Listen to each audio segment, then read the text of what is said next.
kelompok 3, hukum diplomatik dan konsuler. Jadi di sini kami akan membahas topik yang sering diperdebatkan di hukum laut internasional, yaitu suaka diplomatik dan suaka teritorial. Nah, dari kedua topik ini, jadi secara sederhananya, suaka itu adalah suatu perlindungan yang diberikan oleh negara lain kepada warga negara asing yang kabur dari negaranya karena takut akan dibunuh, disiksa, dan juga dipenjara secara tidak adil.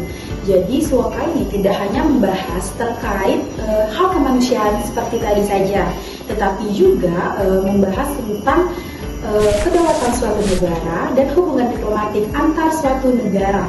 Nah, menarik sekali kan topik yang akan kami bahas. Saatnya kalian menyaksikan video selanjutnya. Bye! Jadi guys, kali ini kita akan belajar apa sih suaka teritorial itu.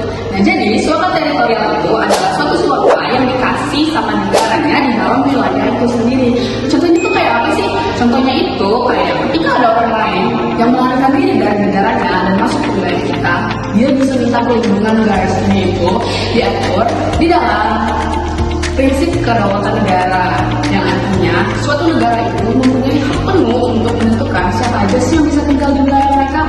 Tapi jangan salah, karena suaka teritorial ini berlandaskan asas kemanusiaan. Lalu ada juga yang namanya prinsip non-refoulement.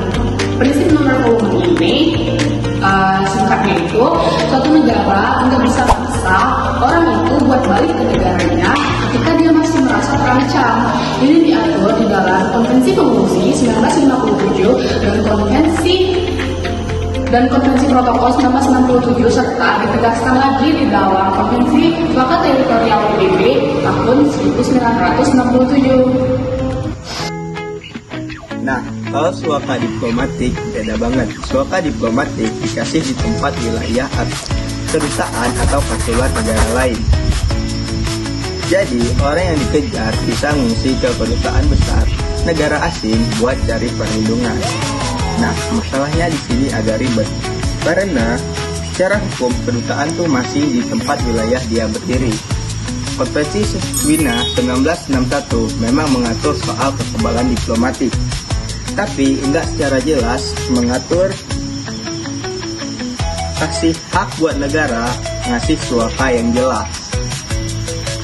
Makanya sering banget muncul konflik politik kayak kasus Haya de la Torre antara Kolombia dan Peru yang akhirnya dibawa ke Mahkamah Internasional, dan akhirnya ICC bilang nggak ada hak mutlak buat ngasih suaka tanpa persetujuan dari pihak yang bersangkutan. Nah, sekarang kita akan membahas mengenai aspek hukumnya.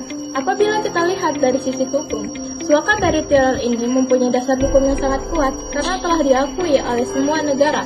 Sedangkan suaka diplomatik ini masih menjadi arena abu-abu karena belum ada aturannya secara internasional, kecuali Amerika Latin lewat Konvensi Caracas tahun 1954. Namun, apabila kita lihat dari sisi kemanusiaannya, keduanya ini mempunyai semangat yang sama, yaitu untuk melindungi hak manusia. Jadi, negara harus bisa menyeimbangkan antara hak kedaulatan dan juga tanggung jawab moral untuk melindungi orang yang perlu perlindungan. Suaka bukan hanya bentuk kepastian hukum, namun suaka ialah bentuk kepedulian antar sesama. Sekarang kita masuk ke contoh nyatanya. Nah, yang pertama Edward Snowden, mantan konsultan NSA di Amerika Serikat. Dia bocorin dokumen rahasia negara dan kabur ke Rusia.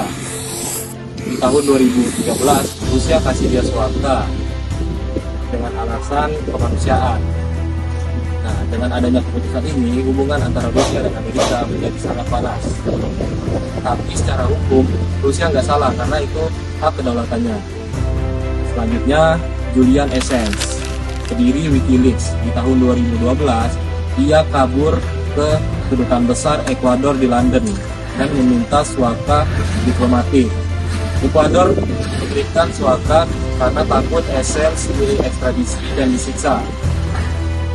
Jadi pada akhirnya di tahun 2019 dia dicabut suakanya dan ditangkap oleh Inggris. Selanjutnya dua kasus ini nunjukin gimana hukum politik, dan kemanusiaan saling bertabrakan di dunia nyata. Nah teman-teman, dari dua suaka tadi kita bisa lihat bahwa hukum internasional itu berusaha menjadi titik tengah antara kedaulatan negara dan perlindungan hak asasi manusia. Suaka teritorial itu lebih kuat secara hukum global, sedangkan suaka diplomatik itu lebih ke urusan moral dan kebijakan politik. Tapi yang lebih penting, dua-duanya memiliki tujuan yang sama, yaitu menjaga martabat manusia dari penindasan. Jadi, hukum internasional itu bukan hanya sekumpulan pasal, tetapi cerminan dari rasa kemanusiaan antar negara. Nah teman-teman, semoga video ini bermanfaat bagi kalian dan jangan lupa menonton video kita. Bye-bye!